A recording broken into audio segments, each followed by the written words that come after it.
はいどうも皆さんこんにちは。おもちゃ業界歴30年トレーディングカードゲーム怪人のカートンナイトと申します。本日はですね、よいしょこちら、ポケモンカードゲームスカーレット・バイオレット最新パック超電ブレーカーの30個入りのボックスが12ケースの1カートンですね。未開封カートンを開封していきたいと思います。この動画が役に立ったためになったって方はぜひともチャンネル登録、高評価よろしくお願いします。それでは本編行きましょう。それでは早速上げていきましょう。はい、というわけで1カートン開封いたしました。超電ブレーカーのボックスの表紙はね、ピカチュウとなっておりますね。この超電ブレーカーのパックで、2024年のパックは、通常パックはね、ラストになるんですよね。この後12月にハイクラスパックテラストラフェスっていうのが発売されるんで、それが正真正銘のラストなんですけれど、5枚入りの拡張パックっていうスタイルで、新しいカードだけ入ってるっていうパックはこの超電ブレーカーでラスト。ハイクラスパックはサイロックカードがほとんどの中に新規カードもちょっと入ってるよっていう仕様なんで、通常パックとは違うんですね。この超電ブレーカーの表紙がピカチュウでめちゃくちゃ人気が出るんじゃないかって今言われてるんですけれど、このポケモンカードゲームってね、3年で1サイクル回って、ちょうど3年前がね、幻のポケモンミュウを主体とした、フュージョンアーツっていうパックが、ハイクラスパックの前に最後出たんですよね。で、その3年サイクルで見たときに、ハイクラスパックが出る直前のパックから、ハイクラスパックに再録ってほぼされないんですよね。この超電ブレーカーに入ってる、ちょっと強めの、いわゆる汎用カード、デッキに使うカードっていうのが、おそらくハイクラスパックで再録されないんじゃないかって言われてて、この超電ブレーカーっていうパックは、プレイヤー的にもかなり需要が高いんじゃないかって言われてますね。他にも表紙がピカチュウで、ピカチュウのね、スペシャルアート、人気が出るんじゃないかとか、サダンドラとか、ミロカロスとか、いろんな人気ポケモンのスペシャルアートが入ってるので、そのファンの人たちがかなりいますからね、結構取引盛んになる可能性があって、もしかすると超電ブレーカープレミアついちゃうかもしれないので、もう初動のうちにね、集めておきたいですよね。はい、というわけで、前語りはこの辺で終わりにして、ワンボックス目開封していきたいと思います。まずワンボックス目はゆっくりね、1パックずつ開封していくんですけれども、2箱目からは開封結果だけ、ダイジェストでお送りしたいと思います。ゆっくり見たい方はこのままパック開封見てもらいたいんですけれども、結果だけ見たい方は概要欄のタイムスタンプとかシークバーを動かしてね、結果だけ見ていってもらえれば幸いです。はい、30パック展開完了しました。それでは、超電ブレーカー、記念すべき1パック目開封いきます。最初のカードは最初はエレザードからですね。エレザードから、オコリザル、で、カラナクシ、そしてここがレアになるのかなおっと一発目は生ケロのアートレアですね。生ケロのアートレア出ました。のんびりする HP60 回復。次の自分の番、このポケモンは逃げられない。逃げられないのは結構辛いな。60回復ってのは結構でかいですけどね。ダメージ与えられないんですね。生ケロって草原に住んでんのかな、森の中のイメージだったけどな。で、ラストのカードは、はい、磁場コイル。強力磁場。そう、なんか今回ね、レアコイルのめちゃくちゃかっこいいアートレア入ってる聞いてるんで、ちょっと気になってますね。それでは2パック目。2パック目開封いきます。ワッカネズミから。ワッカネズミ、ロトム。で、コフキムシ。で、これはレアですね。レアははい、トゲキッス。レアのトゲキッスですね。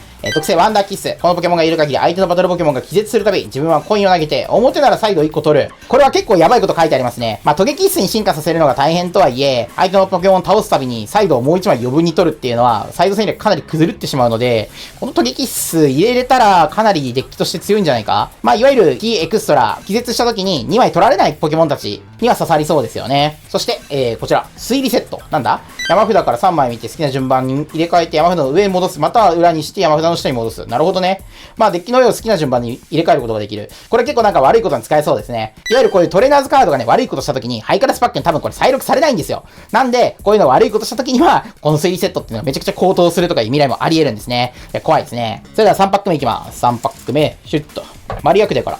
丸役で、ザングース、エムリット、そして、ほい、グレンアルマ、火炎グレンブラスター。で、エキサイトスタジアム。種ポケモンの最大 HP はプラス30。なんかこれちょっと見たな。ツイッターとかでなんかいろいろコンボ考えてる人いたな。これ結構強いですよね。この種全部っていうところが結構えぐい。4パック目開封。たまたまから。たまたま。ホゲータドータくん。で、レアコイル、過剰放電。これ強いよな。自分の番に使えて、使ったらこのポケモン気絶、自分のトラッシュから基本エネルギー3枚、自分の雷ポケモンに月につける。これ、基本エネルギー何でもいいとか、気絶させて自分のサイド1枚減らすとか、かなり悪いことしそうですよね、このレアコイル。はい、そしてコライドンですね。古代のカードが久々に登場。波状猛攻。では5パック目開封。やる気者から、やる気者、マンキー、ジヘッドからのグッズか。はい。のんびりじゃらし。高校のプレイヤーの最初の番しか使えない。相手の場のポケモンついてるエネルギーを1枚相手の手札に戻す。いわゆる昔のエネルギーリムーブですね。絶対にエネルギーを破壊できるよっていう風に書いてある。ただ、高校のプレイヤーの最初のターンしか使えないっていうのはちょっとあれなんですが、それだけね、破壊力結構あるんですよね。これね、一旦飛ばすみたいなカードなんで、結構やばいことは書いてありますね。で、ラストはナッシーですね。6パック目開封。やれユータンから。やれユータンね、いつも強いんですよね。この技を受けたポケモンの弱点や無色タイプになる。なるほどね。無色で2倍ダメージ出すのか。これ変なこと書いてあるね。やれユータンからアローラディグダーを0コスト30。で、トドグラ。そして、お、レアは、ラウドボーン。はい。天然で技の効果を受けない。まあ普通に強いですね。フレアリサイタル。ベンチのポケモン数かける20ダメージを追加。これ結構やばいこと書いてあるな。お互いのベンチポケモンの数かける20か。なるほどね。これは結構強い可能性ありますね。テラストルポケモンがいたらベンチの数を増やせるっていうゼロの大空洞っていうのがあるんですけど、今それを使うデッキって結構多いんで、相手がね、勝手にベンチの数増やしてる可能性がすごい高いんですね。お互いなんで、自分側も当然ゼロの大空洞でいっぱいね、ポケモンを並べることでダメージをね、増やすことができるんですが、相手の場にマックス、自分の場にマックス、いたら、合計ベンチ16枚でしょで、320増えるってことでしょ ?380 まで出るんだ、これ。めちゃくちゃ強いな。では、7パック目開封。で、シガロコからですね。生ケロ。のんびりする。そして、砂バー。で、レアは、おっと !A スペックですね。箱に1枚の A スペック。A スペックは、はい。ミラクルインカム。自分のトラッシュからサポート2枚相手に見せて手札に加える。なるほど。友達手帳の手札に加える版ね。まあ、これはこれで結構強いこと書いてあるんだけど、A スペックをこの枠使うのはな、ちょっともったいないかなって気がしますね。よし、ラストはイッカネズミ。8パック目開封。キラフロールから。エレキテル、タマザラシ、ビビオン。で、羽ばたく髪、窓足移す、ベンチの古代ポケモン1枚選び、選んだポケモンのってるダメカンをすべて相手バトルポケモンに乗せ替える。エネルギーをね、転送して回復とダメージを同時に行うと。そして下技はムーンホース70ダメージ30軽減の、まあ強いですね。では9パック目開封。怒りザルからね。怒りザル。モノズ、カイデン。レアはお、これは、ダブルレアですね。一番最初のダブルレア。こういう風にね、キラキラパラレルの星マークが入ってますね。いきます。ダブルレアは、はい、スコビラン EX。出ました。ダブルタイプですね。よくある特性で2つのタイプを持ってます。炎タイプと草タイプ、両方持ってるんですね。このダブルタイプを持ってるポケモンからの攻撃で弱点使われた場合は弱点2倍になった後に抵抗力、もしダメージ軽減を持ってたらその後の抵抗力が乗ります。下技はスパイシーレイン。ダメカンの数かける70。激鱗の超強化版じゃん、これ。このスコビランにうまいことダメージカウンターを乗せることができれば、どんどん青天井にね、攻撃力が上がっていく。50ダメージ乗ってれば、360でしょもうほとんどのポケモン一撃ですよね。この辺は超タイプ、エスパータイプのポケモンの特性とかでダメージをね、こう動かすみたいなのをうまいこと使っていくとかなり強そうですね。はい、10パック目開封。ゴマゾウから。ワッカネズミ。でんね。そして、おっと、レアですね。レアはトリトドン、粘着縛り。うわー、これもなんかね、ツイッターで見たわ。この特性が結構やばいんじゃないかって言われてるやつ。このポケモンがベンチにいる限り、ベンチ限定って珍しいよね。お互いのベンチの2進化ポケモンの特性は全てなくなる。トリトドンは1進化なんで特性なくならないんだけど、2進化のね、リザードンとか、そこら辺のポケモンの効果がなくなっちゃうんですよね。さっき紹介したね、トゲキ室のレアとかは、2進化なんで、ああいう特性はなくなっちゃうんですね。このトリトドンがいるだけで、かなり回しにくくなっちゃうので、もうかなりのアンチカードとして、結構嫌われるカードになるんじゃないでしょうか。まあでもトリトドンが強いの、いいよね。可愛いし。そしてラストはサポーターですね。シアノ。自分のポケモンからポケモン EX を3枚選び、相手に見せて手札に加える。そして山札を切る。手札に加えるのいいですね。まあもしバニダスだったらいきなり2進化のポケモンをペンって出しちゃうんで、それはそれで問題か。よくあるボール系のサポートトレーナーですね。はい。11パック目開封。よし。アーチゲータから。アーチゲータ、コフキムシ、デスマス。そして、これはミライドン、未来ですね。プロテクトコード40。次の相手の番、自分の未来ポケモン全員はポケモン EX からダメージを受けない。なるほどね。結構いいですね。ただこのポケモンがバトル場を離れた場合効果がなくなる。つまり自分自身はってことかな。あとはダメージばらまく系の効果も受けないと。で、サンダークロ100。まあ、前にいて結構強いカードですね。そして、みかんの眼差し引きました。次の相手の番、自分のポケモン全員が相手ポケモンから受ける技のダメージマイナス30。新しく出たポケモンも含む。これはね、どうなんだろうね。あんまりこう、防御系のカードって、ゲームでは使わない感じがするんですよね。ダメージ軽減は偉いかもしれないんですけれど、どうなんだろう。ロックデッキとかそういうのには入るのかな。あとまあ、このみかんちゃんがね、すごい人気のトレーナーなんでね、金銀の。後ろがあかりちゃんのね、いる、電流のいる東大っていうところもかなりのエモポイントですね。12パック目開封。ほい、キラーメから。キラーメ。カクレオン。ニャースパー。で、タギングル。そして、獣道具がリリバの実引きました。相手の鋼ポケモンからのダメージを受けるとき、ダメージマイナス60。で、このカードをトラッシュと。まあ、弱点保険の実ですね。はい。では、13パック目開封。アルボウ。ヒンバス。エレザード。そして、おっと、これは、アートレアですね。アートレアは、はい。出ましたレアコイルのアートレアです。いや、めちゃくちゃかっこいいですよね、これ。海外ではこのレアコイル、プロモーションカードとしてね、配布されたらしいんですよね。めちゃくちゃフルアートの、このアートレアのフルアートっぷりをね、めちゃくちゃ出してる、すげえいいカードだなって思いました。本当は2進化して、ジバコイルになって、ジバコイルがね、すでに最終進化系のジバコイルにはポケモン EX があるので、それを進化する過程ではあるんですが、先ほど言ったこの過剰放電がね、かなり強いこと書いてあるので、自分を気絶させてエネルギーを3枚つける。めちゃくちゃね、強い効果ついてるんで、この過剰放電はいろんなデッキで使われる効果になるんじゃないかなって思います。過去にあったマルマインの NN ボンバーと比べると、ちょっとね、能力が下がってるんですけれども、それでもこの過剰放電、ステラのポケモンを使うときにはかなりね、使いやすい効果ですし、またね、このレアコイルからジバコイルに進化して、奇襲をかますっていうこともできると思うので、かなりね、使われるカードになるでしょうね。で、最後の1枚はパルデア・ケンタロス。14パック目開封いきます。マインドキネシス。で、ホゲータ。で、コフーライ。そして、おっと、これは、テラスタルですね。で、ちょっとはみ出てるんですが、ちょっと黄色いので、これはおそらく、今回の主役、ピカチュウ EX、テラスタル、引きました。ピカチュウ EX ですね。見てください、このテラスタルの輝き。テラスタルのね、ステラっていうのが王冠みたいになってね、頭の上をね、回ってるんですけれども、ピカチュウの王様みたいな感じになってますね。このイラストの枠の超えてね、手が出ているのところとかね、すごい立体感が出てる素晴らしいイラストだと思います。で、特性が頑張りハートと、これなんかね、いろいろ悪いことを考えてる人がツイッターいっぱいいますね。このポケモンの HP が満タン状態で、このポケモンが技のダメージを受けて気絶するとき、気絶せず、残り HP が10の状態で倍に残ると。一撃では絶対やられないよと。このピカチュウの HP 無限みたいなもんですから、一発はね、耐えてしまいます。このピカチュウが耐えた状態で、次のターンダメージを全回復したり、逃げたりね、手札に戻したり、いろんな方法で相手の攻撃をかいくぐって、強烈な下技、トップアーズボルト、300ダメージと、このポケモンついてるのに3個トラッシュに置くと、300ダメージ3枚トラッシュに置くなんで、結構、この技自体は弱いんですけれども、この頑張りハートっていうのを活かしてね、いろんなデッキにね、粘っていく、プレイができると思うので、かなりね、はっきり言って、このピカチュウ嫌いっていう人が多くなるんじゃないかな、大丈夫かなってカードですね。無限ゾンビピカチュウっていうコンボがいろいろね、X 上でも出てるので、もう自分のね、オリジナルコンボっていうのを見つけて、対戦相手にね、頑張りハート無限ゾンビピカチュウを使って、相手に嫌がらせもといい、面白いデッキを作っていただければ幸いです。続いて、モモアローですね。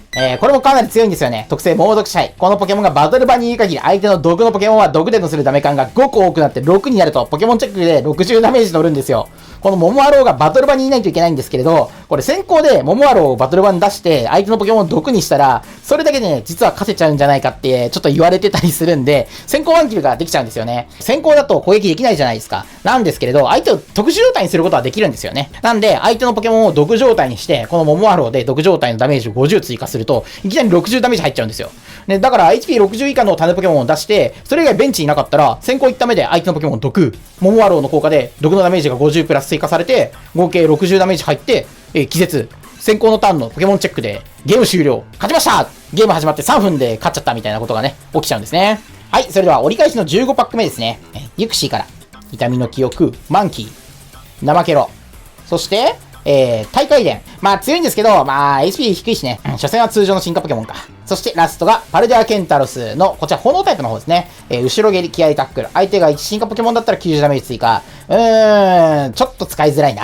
で、ちょっとこれ、ユクシーさ、書いてることやばいね。昔ね、カプコケコっていうカードがいたんですけど、サンムーンの時にね、回転飛行っていう全てのポケモンに20ダメージばらまくっていう、ベンチのポケモンが多ければ多いほど、ダメ感を乗せることができたんですけど、それの、マイルド版逃げが1エネルギー必要なんですけれど、こっちはね、超エネルギー1つでできちゃうので、結構強いよね。回転飛行は無色にエネルギーで打てたんで、そこが強かったんですけれど、このユクシーちょっと結構やばいか。はい、それでは16パック目開封。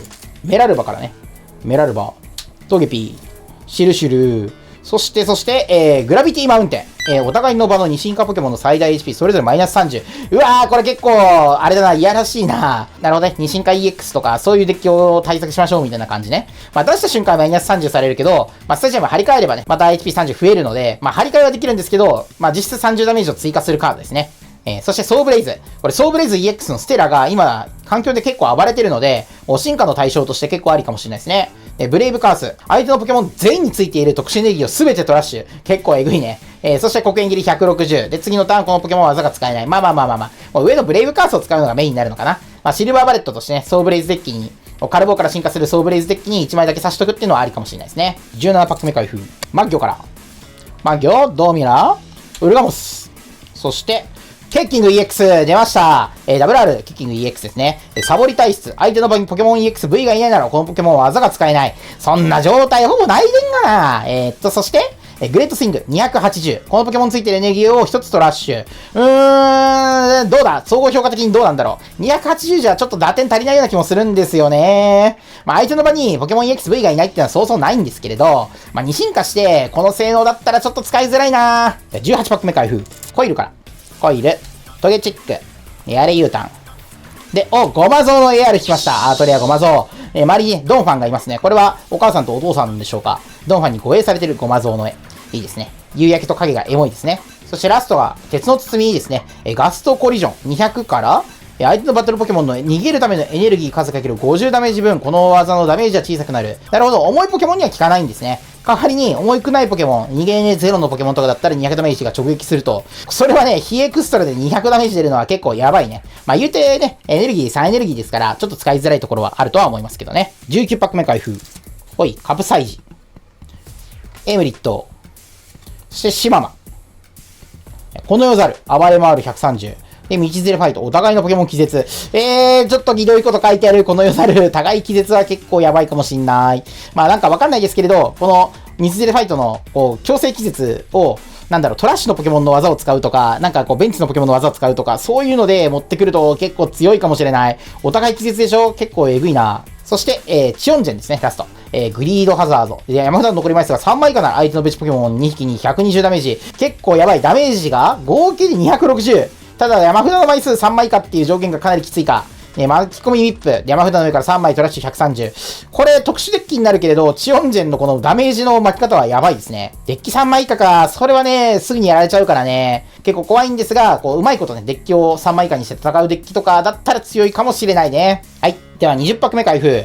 SR カードがね、まだ引けてないんでね。ここから SR カードを引きたいんですが、どうでしょう。ドンファンから。スナバー。で、ゼーブライカー。からの、レア。は、無限ダイナー出ました、無限ダイナー。HP150 の種ポケモン。やばいな。ダイナブラスト。相手のバトルポケモンがポケモン EX だったら90ダメージ。1エネルギー90か。まあ、EX は一撃でやれることはないとは思いますが、1エネ90はかなり強いな。で、そしてワールドエンド。230打点。これもやばいな。出てるスタジアムをトラッシュできないなら技を失敗。それでも、230は強いよ。そもそも HP が高いので、かなり序盤に出すポケモンとしては、かなり優秀なんじゃないかな。さっきモンワローの話をしましたけど、モンワローってポケモン EX だったら、毒ダメージがね、増えてもあんまり倒せなくなっちゃうんですけれど、無限ダイナだったらいきなり90ダメージを振りまくことができるので、相手がポケモン EX だった時は無限ダイナでいきなり90ダメージを振り分けることができるので、そういう風にね、カラーも合ってますからね。悪タイプ、毒タイプとして同じエネルギーを共有できるので、ここら辺もしかしたら環境で暴れる可能性はあるかもしれないですね。初動としてめちゃくちゃ強いみたいな。そして最後はビクティニーですね。ビクトリエール。このポケモンがいる限り、自分の炎タイプの進化ポケモンが使う技の相手のバトルポケモンのダメージプラス10。いっぱい出したらね、ダメージが増加するよっていうやつなんですけれども、プラス10っていうのはかなりマイルドですね。昔ね、プラス30とかね、いっぱいいろいろいましたからね。はい、というわけで20パック開けてきて残り10パックとなりました。ポケモンカードゲーム、ワンボックスに1枚 SR はね、出現するようになっているので、この中のどっかに SR があると思うんですが、この時点でね、おそらく2枚箱はないのかなって気がしますね。はい、それでは21パック目、開封いきます。ヤクデから。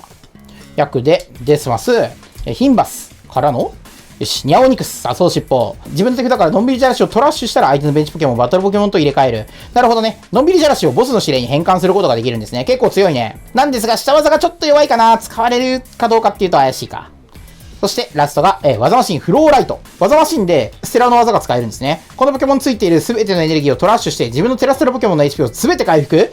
これは結構えぐいこと書いてあるな。技を使うとターンが終了してしまうポケモンカードゲームにおいて、わざわざターンをね、消費するっていうのはよろしくないんですけれども、テラステラポケモンの HP 全回復っていうのが、さすがに回復しすぎな可能性がありますね。ダメージをばらまくデッキとかは、このフローライトを使われたら一撃でね、今まで貯めてきたダメージをリセットされてしまうので、結構やばいかもしれない。そしてこの技マシンつけるのが、別にテラスタイプのポケモンじゃなくてもいいんですよね。なんでこのフローライトをつけるポケモンは弱いバトルポケモンにつけてね、効果を使ってテラスタルポケモンを回復して、次の自分のターンにはテラスタルで反撃していくと。これさ、ちょっと悪どいデッキとか出てきそうだな。ちょっと怖いカードですね。はい、22パック目開封。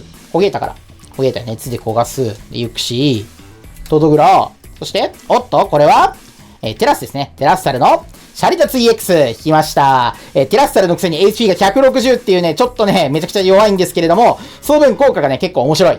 技が冬打ちポンプ100。この技のダメージは相手のバトルポケモンにかかっている効果を計算しない。そして、シナバールア。山札の上から10枚見て、その中からポケモンを好きなだけベンチに出す。残りのカード山札に戻して切ると。これね、進化ポケモン出せるんですよね。デッキの上から好きなだけ進化後のポケモンとかを展開することが可能っていうところで、ちょっとね、HP も低いですし、そんなにめちゃくちゃ戦闘力はあるわけじゃないんですけれども、サポート役としてはかなりやばいこと書いてあります。初動でこのシナバールアーから展開することができたら、かなりね、やばいポケモンなんですけれども、EX のね、わざわざやられ役のね、シャリタツを出してまでやる行動ではないのかもしれません。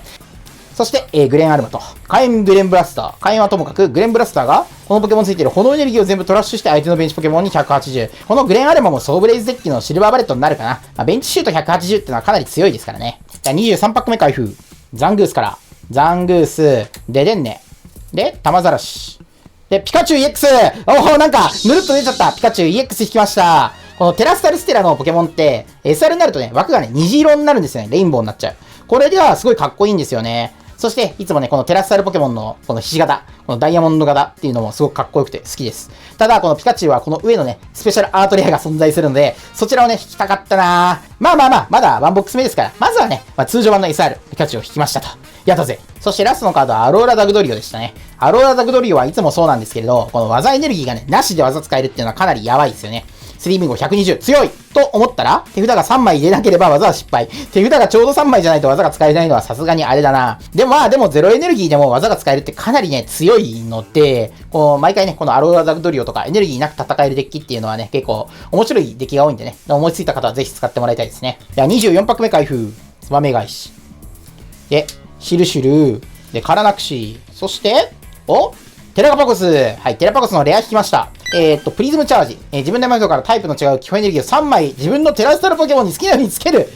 めちゃ強い。さすがに初動最強か？で、下技はハードタックル。でもそうだな。自分はステラじゃないけれど、かなり強いことは書いてあるな。これはバチュルとどっちが強いのかな。HP はテラパゴスなんだけど、このテラパゴス残っても次のターンやることないんだよな。そこが非常に難しいな。好きなエネルギーつけれるっていうところで、いろんなエネルギータイプには合うのはこっちのテラパゴスなんですけどね。でもやっぱり使われそうだな、このカード。初動最強みたいな感じで。そしてラストがモモアローですね。じゃあ25パック目開封。トゲピーからですね。トゲピー、ハタク。で、カルボウ、カインホジャー。で、ラトム。そして、はい、パルデア・ケンタラス。今度は、トータイプですね。ケトバス、ブロックスタンプ。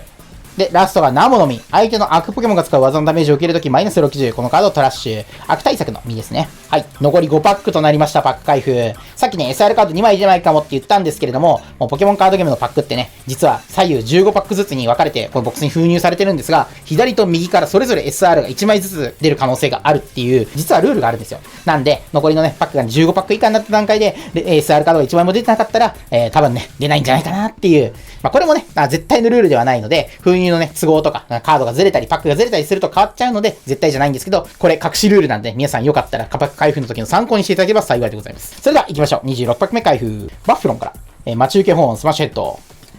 で、モノス。トゲチック。からの、はい、ミライドン。プロテクトコードサンダクロー。そして、シアノさん。27パック目開封。メラルバから、アロラディグダー。ニャスパー。からの、このヨザル。で、シトロンの起点。ここに来て新カード。自分の雷ポケモンの HP をそれぞれ60回復する。なるほどね。自分のデッキが雷ポケモンのデッキだったらかなり回復できる可能性はあるんだけど、言うてね、できればポケモンの HP を全開したいとかそういう状況の方が大きいと思うので、言うてね、雷ポケモン以外のデッキじゃ使われないですし、自分のポケモン1体の HP を全開したいとか、そっちの方がね、結構欲しいカードだと思うので、サポートで使うほどではないかな。はい、28パック目開封。アチゲータから。隠れオン、隠れジョース。ゴマゾウ、そしてレア。よいしょ、カプコケコ出ました。雷を呼ぶ。山札から雷ポケモン2枚相手に見せてデザイン加える山札を切る。なるほどね、雷サポートね。で、サイドカウンター。自分のサイドの残り枚数が相手のサイドの残り枚数より多いならば90ダメージ追加。なるほどね、レアコイルとかで相手のサイドを減らしておいて、でこのサイドカウンターで180ダメージで殴るみたいな、こうマッチポンプですね。そして、ラスタトドゼルガと。29パック目開封。ウルガモス、吸血怒涛の羽ばたき。そして、ゾウタくん。マンキー。次はグッズ。はい、推理セット。山札の上から見て好きな順番に入れ替えると。2枚目ですね。シャリタツの効果とかでうまく使うためにはこの推理セットで欲しいポケモンかどうかチェックするとか結構強そうですよね。そして、ラストナッシュ、玉投げ、アワー、エネルギーの数分だけコイン投げ。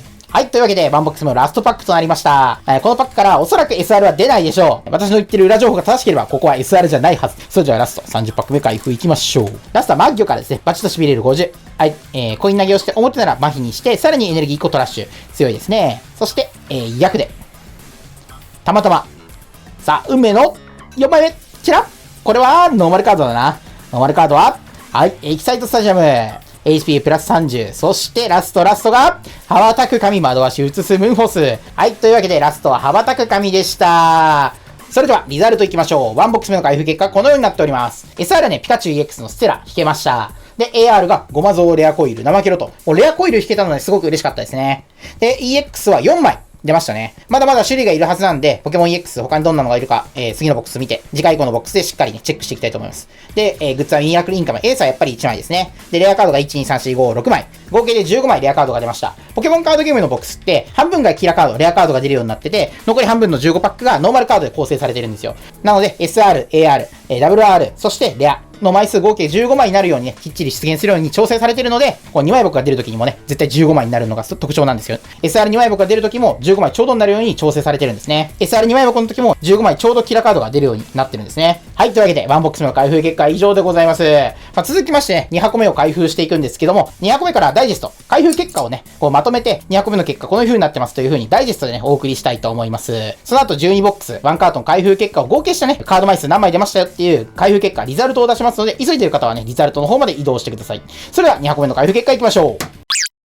はい、こちら2箱目の開封結果となっております。新しいエーススペックがスクランブルスイッチですね。自分のバトルポケモン、ベンチポケモンと入れ替えて、その後ベンチに入れ替えたポケモンについてエネルギーを好きなだけ新しいバトルポケモンに付け替える。ポケモン入れ替えにさらにエネルギー付け替えもできるっていう、めっちゃ便利なグッズですね。バトル場で効果を発揮するポケモンの特性とか使ったり、あと、こうエネルギー付け替えっていうのがかなり偉くって、特殊エネルギーもまとめて付け替えることができるんで、大量のエネルギーを増やすポケモンと、大量のエネルギーを使って効果を発動するポケモンとセットすると、結構いろんなね、悪いコンボが作れそうな感じのカードですね。新規のポケモン EX はこちら、ミロカルス EX ですね。ひらめく鱗っていうテラスタルのポケモンからダメージを受けない効果。そしてヒプノスラッシュ、ダメージ160に確定眠りにするっていう卑怯な催眠野郎ですね。非常に美しいんですが、催眠中だとはね、ちょっと残念です。ただ、結構書いてあることやばいんで、ダメージも効果も受けないのはかなりえぐいですよね。ミロカルスのポケモンとしての人気運もすごい高いので、かなり使われるカードになるんじゃないかなと思います。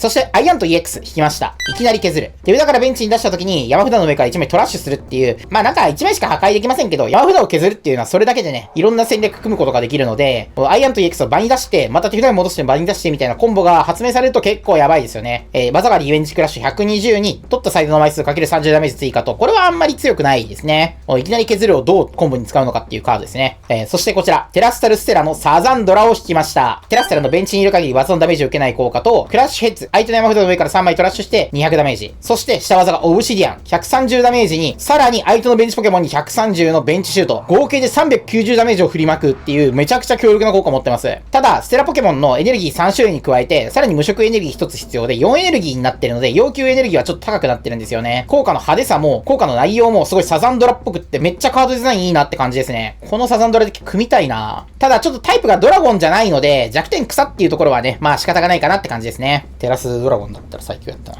そしてアートレア、玉ざらし引きました。もうコロコロして可愛いですね。ただこの玉ざらしってね、身長体重めちゃくちゃでかいので、結構ね、人間立たせるとですね、かなり危ない場面ですね。こんなに玉ざらしが流氷の上に乗ってますけれど、なんでこの流氷沈まないんだろうっていうぐらいでかいんですよね、玉ざらし。続いて AR のマッギョですね。こんな感じでマッギョは地面に潜っていて、踏むとビリビリと痺れますよみたいな、結構ね、地雷というか危ないポケモンなんですけれども、パチッと痺れる。目がこちらを向いてね、なんか怒ってるような雰囲気があるので、これはちょっとね、地面掘ってたらマッギョが出てきちゃった。一撃を食らわされる瞬間なんでしょうかね。そしてラストアートレア、ダグトリオですね。このアローラダグトリオって南国のポケモンなんですけれども、風を受けてそよそよと、なんかね、遠くを見てますね。なんだろう、謎のエモさを感じますね。こんな感じでね、新規カードが出たんですが、SR カードはこちらです。SR カードは、じゃん！シャリタツ EX の SR カードを引きました。シャリタツに関してはすでにワンボックス目で説明してるんですけれども、やっぱりテラスアルステラの SR カードいいですね。もうレインボーに輝いてるのが素晴らしい。シャリタツ EX は多分スペシャルアートないんじゃないかなって思うので、これが最高レアリティでしょうね。はい、というわけで2箱目の開封結果は以上でございます。連続でテラスアルステラの SR カード引いたんですけど、欲しいのはスペシャルアートレアでございますので、3箱目はスペシャルアートレア、もしくは2枚箱を狙っていきたいと思います。それでは3箱目の開封結果へどうぞ。はい、こちら3箱目の開封結果でございます。A スペック新規カードは希望望のアミュレット引きました。このカードをつけているポケモンが相手のポケモンからバゾンダメージを受けて気絶したら山札から好きなカード3枚、手札に加え、山札を切ると。ちょっと発動条件がかなり厳しくって、相手の攻撃を受けて気絶しないといけないんで、気絶する前にこの希望のアミュレットをブロワーとかでね、外されてしまうと効果発動できないし、相手ターン中に発動になるんですけども、3枚好きなカードを持ってこれるのは次のターンの反撃がかなり強力になるんじゃないかなと思います。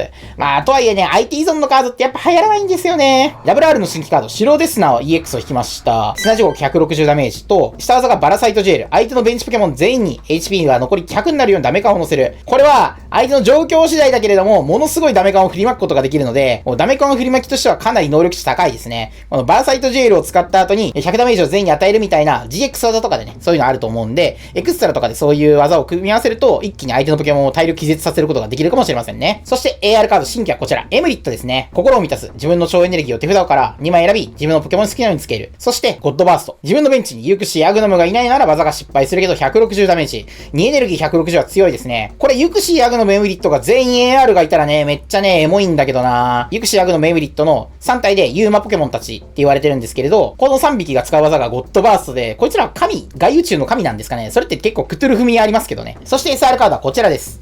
じゃん。サザンドラ EX の SR カードを引きました。サランドラって全身に特徴があるポケモンなんで、こうフルアートになっていろんな部分が見えるっていうのはすごくいいですね。まあでも、フルアートといっても翼の端っことかね、ちょっと切れてる部分もあって少し残念なところはあるんですが、めちゃかっこいいですね。3連続でテラスタルの SR カードを引いてます。はい、というわけでこちら3箱目の開封結果でございました。まあ先ほども言いましたけど、テラスタルのね、ポケモンが連続で出てるのはすごくね、ありがたいですね。ただまあね、今回封入率検証ですから、やはりスペシャルアートレア2枚箱よろしくお願いします。それでは4箱目いきましょう。はい、こちら4箱目の開封結果です。アートレアはソーブレイズ引きました。こうブレイブカース黒煙切り。まあね、かっこいいですよね。これは鉱石も見えるし、ゼロの大空洞なんですかね。まあ遺跡みたいに見えるような気もします。佇んでるソーブレイズですね。かっこいいです。そして SR カードはこちらです。じゃん。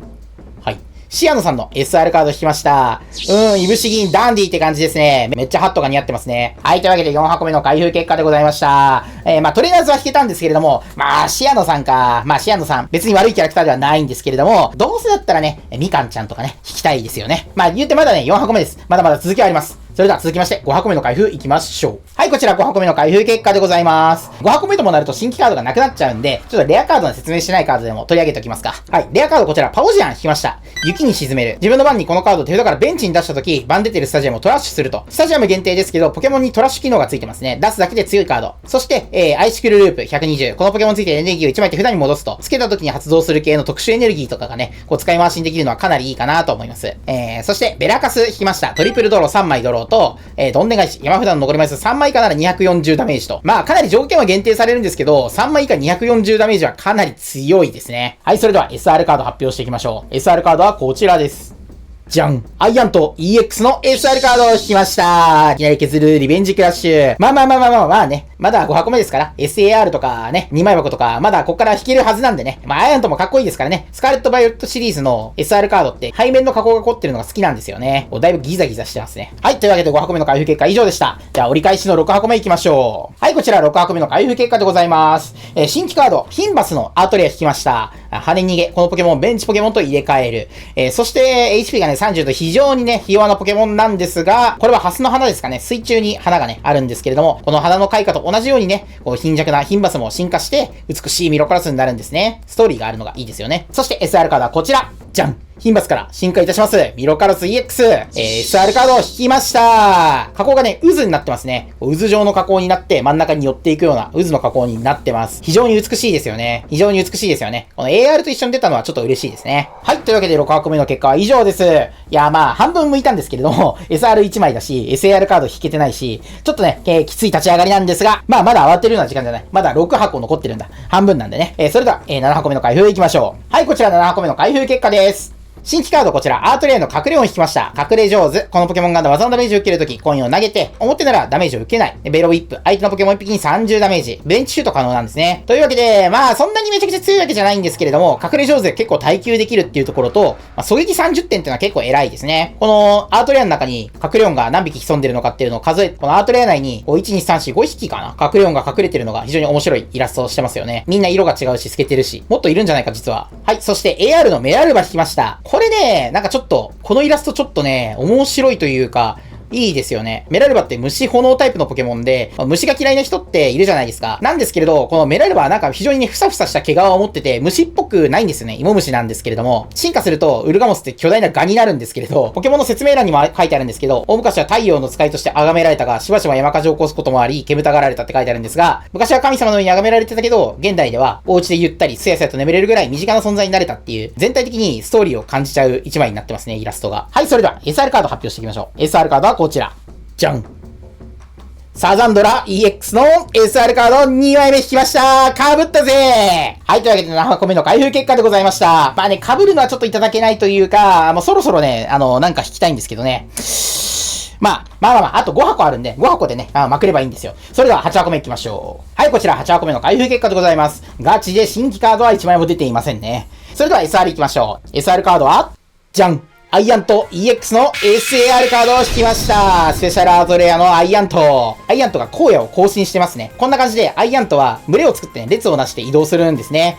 このアイアントの群れに接触したらどうなってしまうんでしょうか。あんまり考えたくはないですね。はい、というわけで8箱目にして初めてスペシャルアートレアを引くことができました。引いたんですけれども、このアイアントさ、これイラスト的にさ、これ、なんて言うんでしょう。列をなしてるじゃないですか。これ多分ね、イラスト続いてるんじゃないかなと思うんですよね。SAR 大量に引いたら無限のアイアントの列が作れそうなんで、これはもう1枚欲しいんですが、いや、そうじゃなくて、いろいろ引きたいんですよ、いろいろ。今回のスペシャルアートレア多分いろいろあると思うんですけど、ミロカラスとか、そういうところ引きたいんだよね。多分あるよね、SAR。別にアイアントが悪いわけじゃないんだけど、エモ系というか、なんかかっこいい系、すごい系が引きたいんで、もう1枚ぐらい SAR よろしくお願いします。それでは、9箱目の開封結果いきましょう。はい、こちら9箱目の開封結果でございます。新規カードはないので、SR カードいきましょう。SR カードはこちら。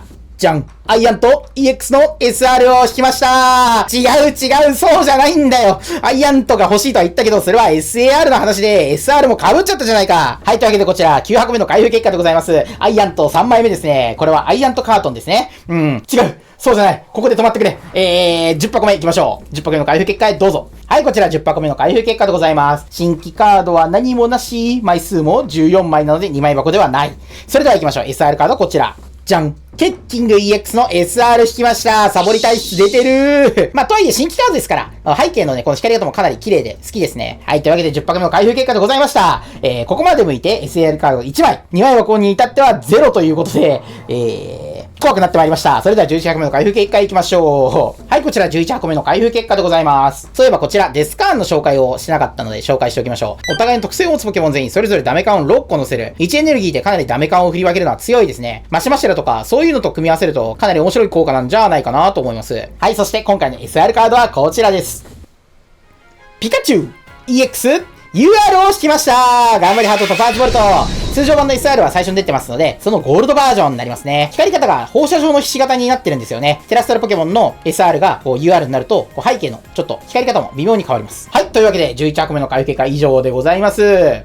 いやーちょっと嫌な予感になってきちしそうでちょっと困ってます。まあ確かに SR カード以外のとこ引きたいって言ったら UR は引けたんですよ。でもね、そういう音声認識いらないんですよ。頼むから2枚箱とか SAR 引きたいです。よろしくお願いします。ラストボックスいきます。はい、こちら12箱目の開封結果でございます。ラストにしてね、新規カードビビオン引きました。アートレアですね。ボールパルダ、自分のベンチポケモンそれぞれから進化するカードを自分の山札から1枚ずつ選び、それぞれ乗せて進化させる。そして山札を切ると。同じ効果の技マシンがありますね。そしてカッターウィンド90。はい、そしてラストなんですが、1,2,3,4,5,6,7,8,9,10,11,12,13,14 枚ということで、キラカード14枚あるので、SR2 枚箱ではありませんでした。それではラストの SR カードはこちらです。ミロカルス EX の SR カードを被りました。やっちまったというわけでこちらが12箱目の開封結果でございます。12箱開けたんですけれども、SAR カード1枚、2枚箱は0枚という結果となりました。まあちょっとね、かなり厳しいんですけれども、カード整理して、ワンカートンの開封結果、レアカードの封入枚数を数えていきたいと思います。それではリザルトへどうぞ。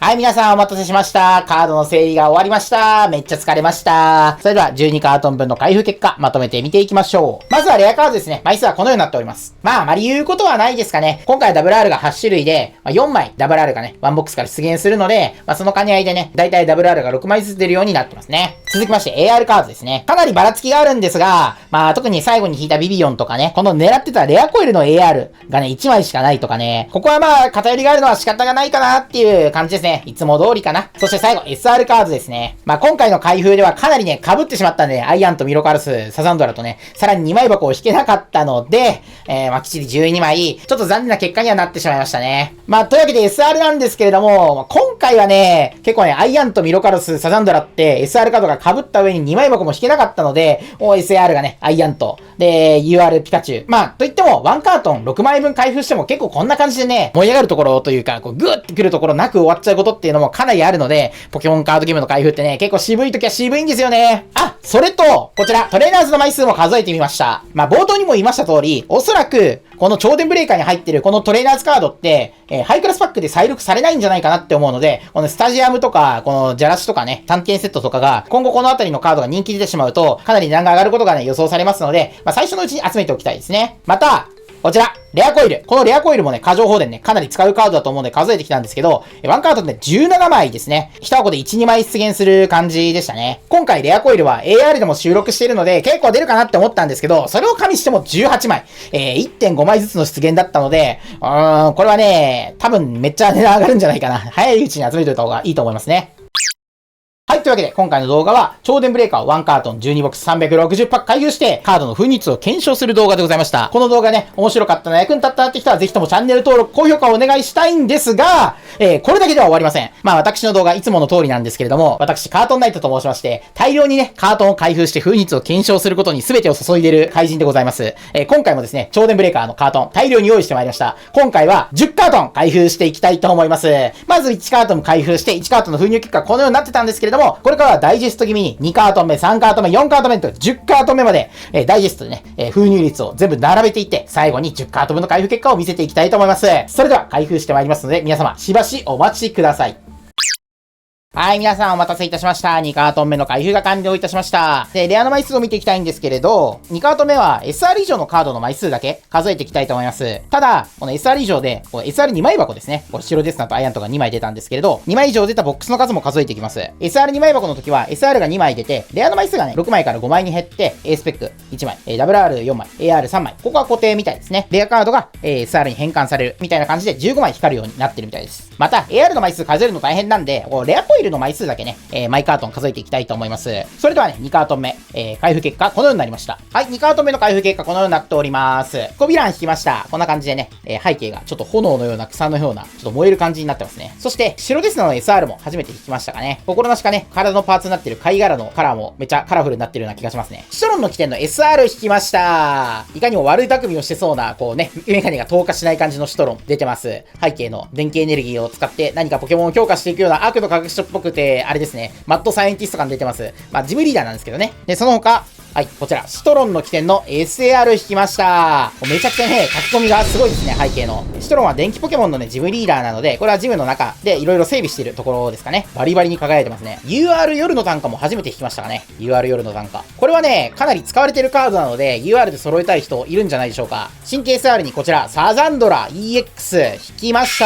クラス1のオシディアン。おそらくね、このサザンドラ EX めちゃくちゃかっこいいんですよね。うまいこと輝きをね、表現しきらないというか、画角に入らないのがちょっと残念。あ、これいいですね。こんな感じで、スタチュー、立像みたいになってるんですよね。めちゃかっこいい。サザンドラは頭が3つあるんですけれど、メインの頭の上にテラスサルステラの王冠が被ってますね。多分これめっちゃかっこいいんでね、人気出るんじゃないかな。しかもね、サザンドラがね、2枚出たんですよね、今回ね。そして、AR ですね。レアコイル3枚出現しました。まあ、このレアコイルの枚数で、だいたい AR の全体の枚数平均出るんじゃないかなと思います。はい、というわけで2箱目の開封結果は以上でございます。それではね、続きまして3箱目の開封結果いきましょう。はい、こちら3箱目の開封結果となっております。まあ、ピカチュウが2枚、アイアントが2枚、そして、2枚箱は0枚でしたね。新規カード、こちら、ミロカルス EX のスペシャルアート引きました。めちゃくちゃ美しいですよね。水中の部分っていうのが、ヒンバスが覗いてたね、水面の方に、ミロカルスに進化することで、水面の上からね、顔を出せるようになったんですね。魚からドラゴンに進化したっていう感じがしますよね。めちゃくちゃ美しい、美麗すぎる。そしてこちら、ピカチュウ EX のスペシャルアートも引きました。はい、やったぜ。超電ブレーカーが発表になってからね、ピカチュウのスペシャルアートレア入るだろうって言われて、ずっと話題になってました。草原を走ってるピカチュウが、こちらに向かってね、振り向いてる図ですね。このピカチュウの絵柄に関して、SNS 上でいいよとか、いや、ここが良くないよとか、すごくね、大量の意見交換がされてるみたいで、めちゃくちゃね、やっぱピカチュウって人気だなっていうのを再認識できましたね。それぞれのイラストがどんな風にいいとか、自分にとって好き嫌いっていうのは、まあ、個々人の問題ですので、僕はね、めちゃくちゃいいとは思うんですけれども、どのぐらいの価値になるんでしょうね。でも今回スペシャルアートレアね、種類が多いんで、出現率ね、しっかり分析して、出にくいんだったら、まあ、結構価値ついちゃうんじゃないかな。はい、というわけで、アイアントが2枚、ピカチュウが2枚、白デスナが2枚、2枚箱はなかったですね。AR のレアコイル4枚でした。はい、というわけで、3カート目の開封結果以上です。続きまして、4カート目の開封いきましょう。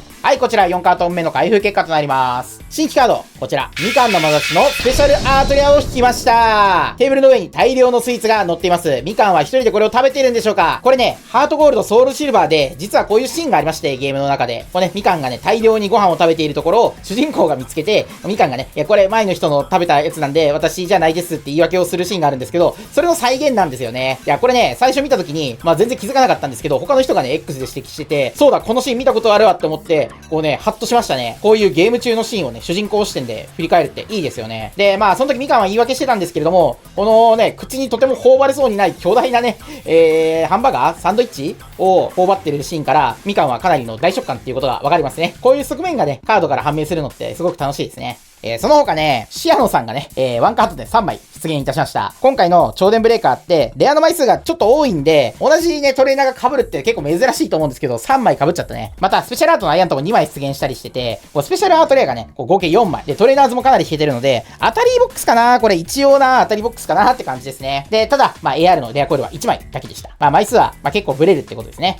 それでは続きまして、5カート目の開封いきましょう。はい、こちら5カート目の開封結果でございます。今回10カートン開封するので、半分折り返しましたね。で、さっきのカートンで当たりって言ったんですけど、今回 SAR が1、2、3、4枚。みかんのもの被って4枚。さらに夜の単価の UR も2枚出て、で、シアノさんも2枚出て、まあ、パッと見こっちの方が全然当たりですね。まあ、これ以上の当たりって言ったらもうシアノさんが全部みかんの話になるとか、まあ、とんでもないことにならない限り、これを上回るカートンってなかなかないんじゃないでしょうか。また、AR のレアコイルは3枚出現しましたね。はい、というわけで5カート目の開封結果は以上です。これ以上の当たりは多分ねえな。それじゃあ、6カート目開封いきましょう。はい、こちら6カート目の開封結果でございます。やっと引きました。みかんのまなざしの通常 SR。SAR はいっぱい引いたんですけど、SR のみかんのまなざし、6カート目にしてやっと出現しました。しかもね、今回ね、2枚被りました。2枚被りで出てくれてます。いやー、ありがたや。多分これでフルコンプかな。いやー、ありがたや。これで多分 UR もう1枚あると思うんですよ。それでフルコンプだと思うんですけどね、あと一歩でフルコンです。まあ、その他、ミロカロスがね、3枚ダブりましたね。結構な割合で SR が同じところダブっちゃう。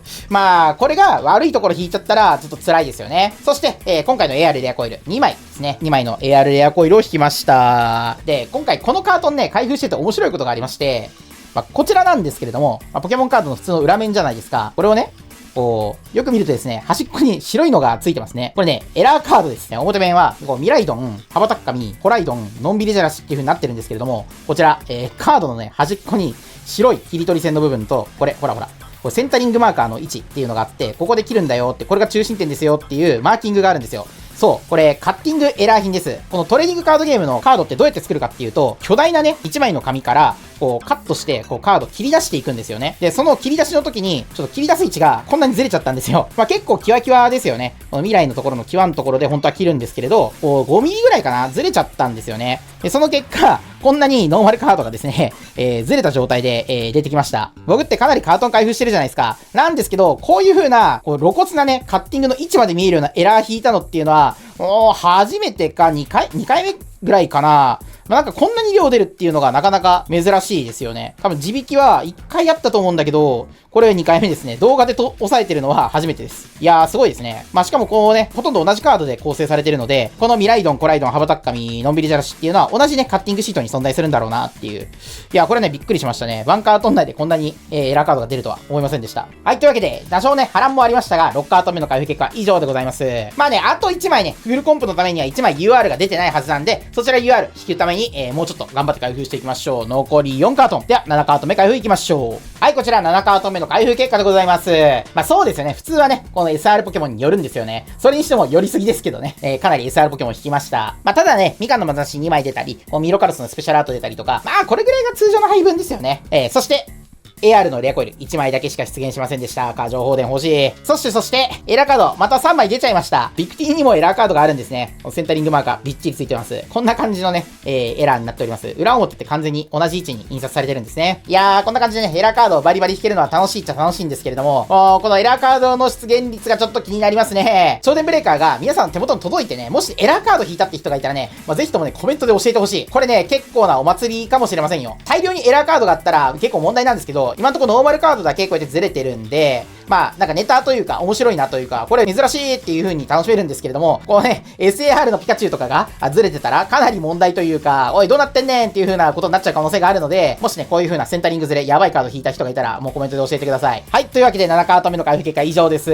いやね、連続でエラーカード引くとは思わなかったね。これは多分ロットが近いとかなんでしょうね。シートをカッティングして出たカードっていうのを、おそらくまとめてね、このロットで封入とかっていう風に仕分けてるので、こう近いロットだとね、こういうエラーカードが多分出やすいんでしょうね。はい、というわけで連続で波乱がありましたが、続きまして8カード目の開封結果いきましょう。はい、こちら8カード目の開封結果でございます。すまん、さっき一番やばいって言ったけど、嘘だ。これがやばいわ。ポケモン SR が3枚。で、トレーナーズが3枚。で、アイアント2枚。サザンドラ2枚。ピカチュウ UR が2枚。夜の短歌が1枚。これさ、だいぶ下というか、高レアリティに固まってますよね。UR の方を高レアリティって表現するのも、ちょっと場合によるんですけれども、いや、これさ、SAR と UR 出すぎだろ、さすがに。これワンカートンだけ開封結果上げてたら、お前絶対仕込んでんだろとか、わざとレアリティずらしてるだろって言われちゃうようなぐらい、すごくね、こんなにレアリティで寄るんだっていう風な感じになってますね。10カートン分開封するんで、正確なね、封入率の検証っていうのは最後にやっていくので、パーセンテージで表示するんで、そちらもね、ぜひ期待してみてください。最終的にはちゃんと期待値というか、こう、いい感じで SR の方が出やすくって SAR が出にくいっていう結果になると思うんですけれど、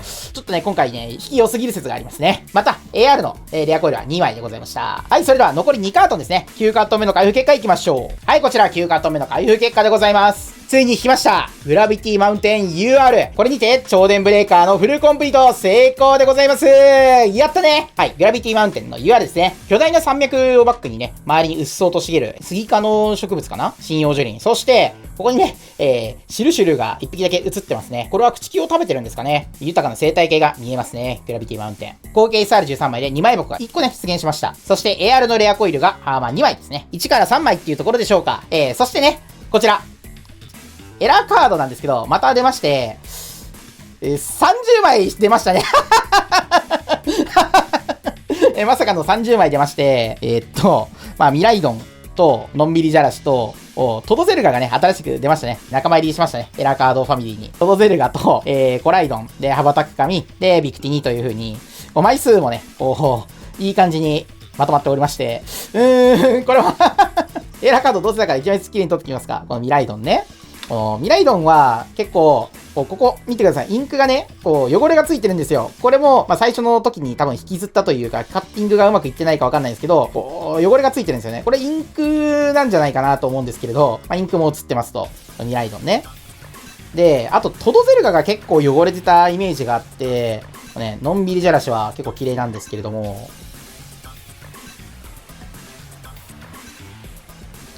トドゼルガがね、かなりね、なんだこのシミはって思ったら、これインクじゃねえかっていう風に途中で気づいたんですけど、かなりね、インク汚れがついてて、インク汚れがついてるっていうことは、どこそこみたいなことがあるのかもしれないですね。コライドンは結構綺麗だったかな。